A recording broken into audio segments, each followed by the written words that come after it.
Hello friends, कैसे हैं आप सब। आई होप आप सभी स्वस्थ मस्त और एनर्जेटिक होंगे। अगर आप भी मेरे चैनल में नए हैं तो मैं बता दूं कि मैं बात करती हूँ law of attraction, energy vibration, law of Karma, spirituality. अपनी एनर्जी पर काम करके आप अपने हर एरियाज को अगर ठीक करना चाहते हैं तो आप मेरे चैनल को सब्सक्राइब कर सकते हैं। वीडियो पसंद आए तो लाइक कर दीजिए और दूसरों को भी शेयर करिए। और हाँ,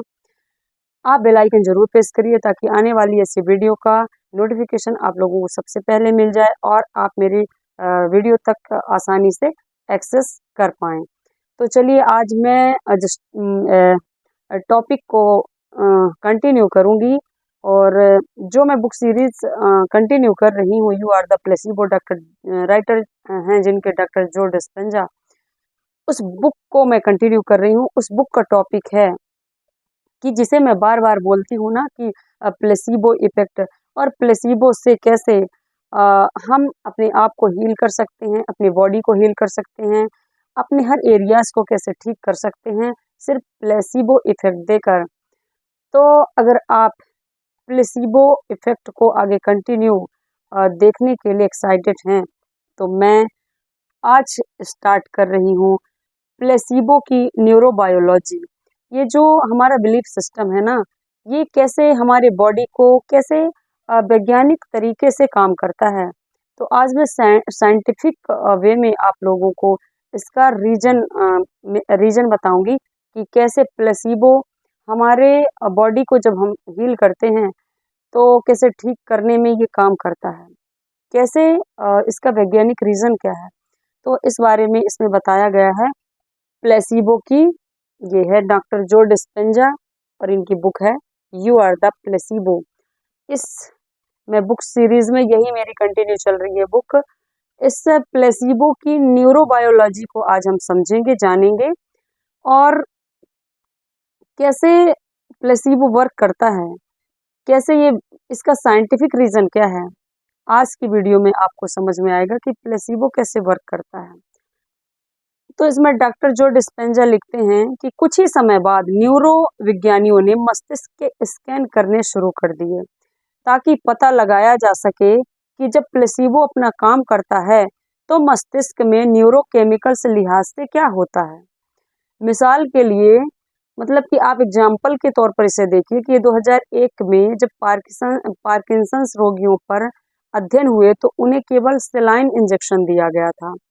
और उन्हें लगा कि वे दवा ले रहे हैं। पहले अध्याय में इसको मैंने बताया था कि कैसे सेलाइन की दवा लेकर जो पार्किंसंस रोगी हैं वो कैसे अपने आप को हील किए थे और कैसे वो अपने आप को फील किए थे। तो कुछ वर्षों के बाद इतालवी शोधकर्ता फेब्रिजियो बेडेंटी का ऐसा ही अध्ययन, एक और भी रिसर्च सामने आया। उन्हें प्लेसिबो शोध में जो है आगे माना गया है। वे पहली बार व्यक्तिगत न्यूरॉन्स पर प्लेसिबो का प्रभाव दिखाने में सफल रहे हैं। उनके अध्ययनों ने न केवल पार्किंसंस रोगियों में अपेक्षा की न्यूरोबायोलॉजी का अन्वेषण किया, बल्कि यह भी बताया कि इसका संबंध जो है वो क्लासिकल कंडीशनिंग से भी होता है। आपको एडर के शोध के बारे में तो याद ही होगा, जो उन्होंने प्रयोगशाला के चूहों पर करने के बाद कुछ ऐसे ही नतीजे दिए थे। बेडेंटी ने एक प्रयोग में मरीज को ग्रोथ हार्मोन बढ़ाने और कोर्टिसोल स्राव को रोकने के लिए सुमाट्रिप्टन दवा दी और फिर मरीज को बताए बिना उसे प्लेसिबो से बदल दिया। उन्होंने पाया कि मस्तिष्क के वे हिस्से स्कैन में प्रकाशित हुए जो यह मान रहे थे कि उन्हें वही दवा दी जा रही थी। दरअसल मस्तिष्क अपने आप ही ग्रोथ हार्मोन पैदा कर रहा था, क्योंकि मरीज मान रहा था कि वह इसके लिए समुचित दवा ले रहा है। तो इसका तात्पर्य यही है कि मरीज को जो बिलीफ हो जाए कि वो कौन सी दवा ले रहा है, बस उसको यकीन दिलाया दिलाया जा सके अगर कि उस वो अपने आप भी हील हो सकता है, ठीक हो सकता है, तो जो उसका सबकॉन्शियस माइंड है वो उसी तरीके से काम करना शुरू कर देता है। बस अगर वो पॉजिटिव वे में सोचना शुरू कर दे किसी भी चीज को लेकर, अगर वो आशावादी है तो रिजल्ट और परिणाम जो है वो जल्दी मिलते हैं और बहुत ही इफेक्टली उसके जो शरीर है, बॉडी है, उस पर प्रभाव डालते हैं। ऐसा ही एक और मामला भी देखा गया पहले मरीज को इम्यून तंत्र की अव्यवस्था को दूर करने की दवा दी गई थी और इसके साथ ही मोटर डिसऑर्डर और अवसाद का भी इलाज चल रहा था। दरअसल बेडेंटी ने भी, जो एक रिसर्चर हैं, उन्होंने भी दिखाया कि प्लेसिबो जो दवा है, प्लेसिबी दवाओं की दुष्प्रभाव भी दिखा सकता था। मतलब प्लेसिबो जो है वो दवाओं, अगर हम कह दें कि आपको इस दवा को खाने से आपके बॉडी में दुष्प्रभाव होगा, तो इंसान ये मान लेता है कि उसके बॉडी में इस चीज को लेने से दुष्प्रभाव होंगे, चाहे वो दवा वाकई में अच्छी हो, मतलब कारगर हो। लेकिन अगर उनका मस्तिष्क जो है वो ये मान ले कि ये दवा मुझे नुकसान पहुंचा सकती है, इसके दुष्प्रभाव हो सकते हैं, तो आपको उसके दुष्प्रभाव दिखाई देने लगते हैं। उदाहरण के लिए, एक मरीज को प्लेसिबो अध्ययन में नशीले पदार्थ लेने वाले मरीज को जब प्लेसिबो दिया गया तो उसकी सांस उसी तरह उखड़कर शिथिल होने लगी मानो उसने नशीली दवा ली हो। तो यही बात है कि जैसे ही मरीज को बता दिया गया कि आपको, जबकि उसको प्लेसिबो से चेक किया जा रहा था, टेस्ट किया जा रहा था, उसकी मतलब बिलीव की, उसके विश्वास को चेक चेक करके इसके कई सारे रिसर्च हुए, इसके अध्ययन हुए कि कैसे प्लेसिबो देकर उसके निगेटिव इम्पैक्ट को हम देख सकते हैं। अगर हम बता दिए मरीज को कि आपको नशीला पदार्थ दिया गया है, तो उसका जो सबकॉन्शियस माइंड है, उसका ब्रेन जो है, उसका मस्तिष्क है, वो उस चीज पर भरोसा कर लिया कि मुझे नशीली पदार्थ दी गई है।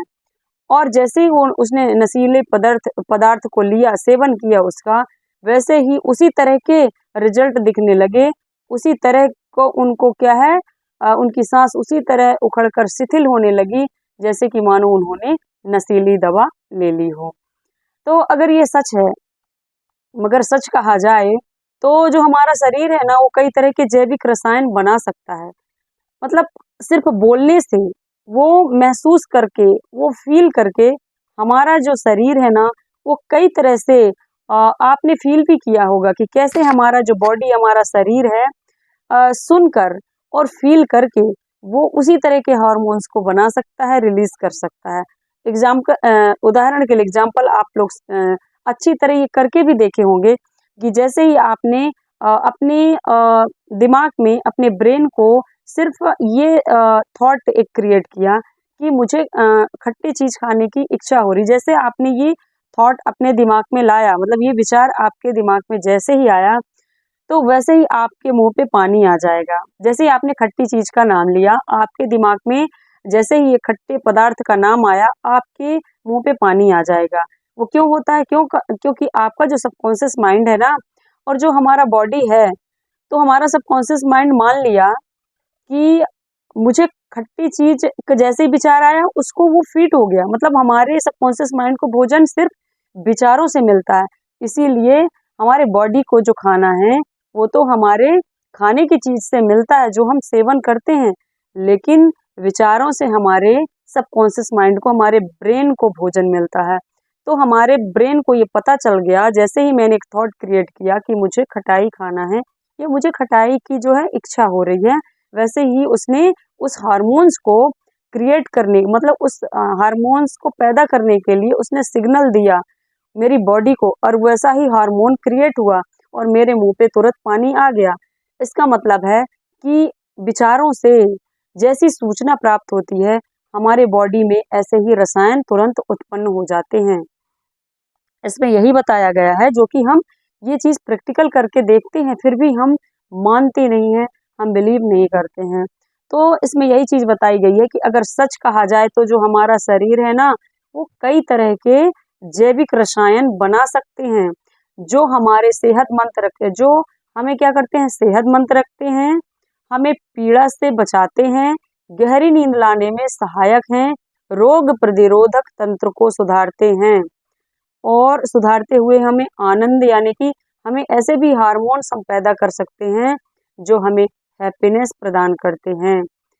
और यहाँ तक कि प्रेम करने के लिए भी प्रेरित करते हैं। यानी कि अगर हम किसी से प्रेम करते हैं, किसी से अच्छी बातें करते हैं, प्रेम पूर्वक बातें करते हैं, ये हमारे जो है हार्मोनल प्रभाव से ही होता है कि हमारे जो मन में है वो अच्छे विचार आते हैं और दूसरों से हम अच्छे से प्यार से बात करते हैं। और जब हम किसी से झगड़ते हैं, किसी को निगेटिव बोलते हैं, ये भी हमारे हार्मोनल चेंजेस होते हैं। जैसे ही हमारी बॉडी में गुस्सा आया, तनाव आया, हमारी बॉडी तुरंत गुस्से वाला जो रसायन है वो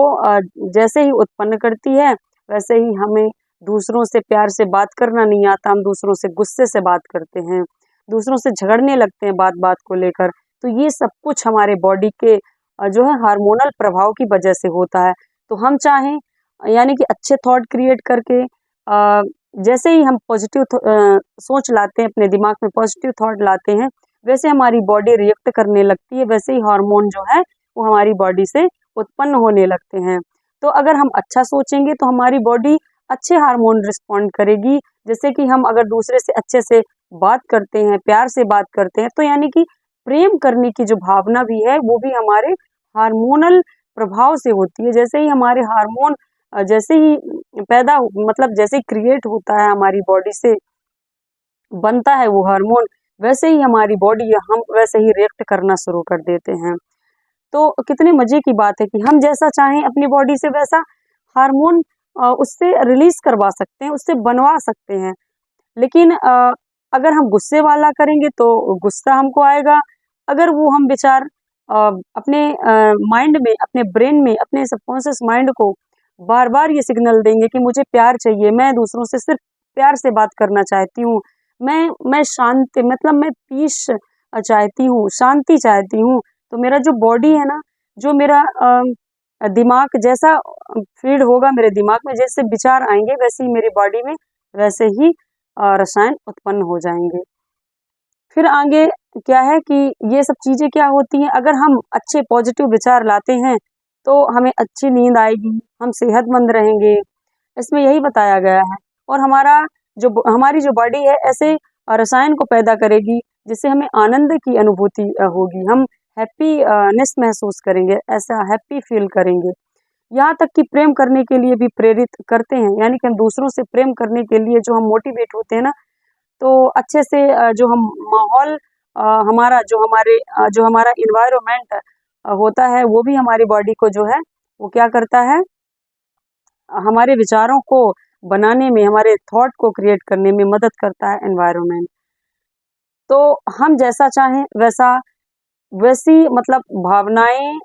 और वैसे विचार डालकर अपने से जैसा चाहें वैसे करवा सकते हैं। तो कितने मजे की बात है कि हम अपनी बॉडी से जो चाहें वो करवा सकते हैं।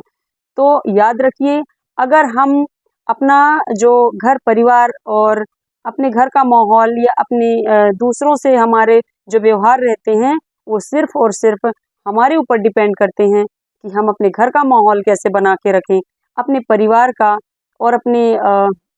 जो है दूसरों से अपना व्यवहार कैसे बनाएं, ये हम पर डिपेंड करता है। आगे डॉक्टर जो डिस्पेंजा लिखते हैं कि इसी से हमें क्या होता है, आनंद की अनुभूति होती है, इसी से प्रेम करना भी हम दूसरों से भी प्रेम करना सीखते हैं, अपने खुद से प्रेम करना सीखते हैं, सभी से प्रेम करना सीखते हैं, ये अपने हार्मोन की वजह से होता है। और मान लें कि अगर कोई निश्चित जीन पहले से हमारे पास था, पर फिर हमने किसी तनाव या दबाव के चलते उसे बनाना बंद कर दिया, तो हो सकता है कि हम फिर उस स्थिति को वापस पा सकते हैं, क्योंकि हमारा शरीर पहले से ही पिछले अनुभव के माध्यम से सब कुछ जानता है। आप लोगों ने ऐसा ज़रूर महसूस किया होगा कि पहले कोई भी पर्सन हो, आपने पहले उसको देखा होगा कि वो कितना हमेशा हैप्पी रहने वाला है, हमेशा हँसी मज़ाक करने वाला है, खुश रहने वाला है, और कभी भी उसके जीवन में ऐसे जो है इंसिडेंट हो जाते हैं, ऐसी घटनाएँ हो जाती हैं, ऐसे कुछ प्रेशर क्रिएट हो जाते हैं, जिससे कि वो अपना हँसना और क्या है, जो भी उसका मज़ाकिया अंदाज़ होता है, अपने वो जो आदतें होती हैं, वो सब कुछ धीरे-धीरे भूल जाता है और एकदम गुमसुम सा रहने लगता है। वो भी क्योंकि हमारी जो बॉडी है ना, वो स्ट्रेस की वजह से, तनाव की वजह से, अवसाद की वजह से और प्रेशर की वजह से, वो जो हैप्पीनेस वाले हार्मोन्स है ना, उनको बनाना बंद कर देता है। और हम उदासीन यानी कि उदासी वाला एकदम डिस्परेशन, ऐसे हम एकदम निराश हो जाते हैं और निराश वाले और ऐसे इमोशनल हम लोग ऐसे रहते हैं कि बिल्कुल हम बहुत निराश हैं, बहुत दुखी हैं, और ऐसे वाले हार्मोन्स हमारी बॉडी बॉडी जो है वो बनाना शुरू कर देती है। और जो हम पहले हैप्पी रहते थे,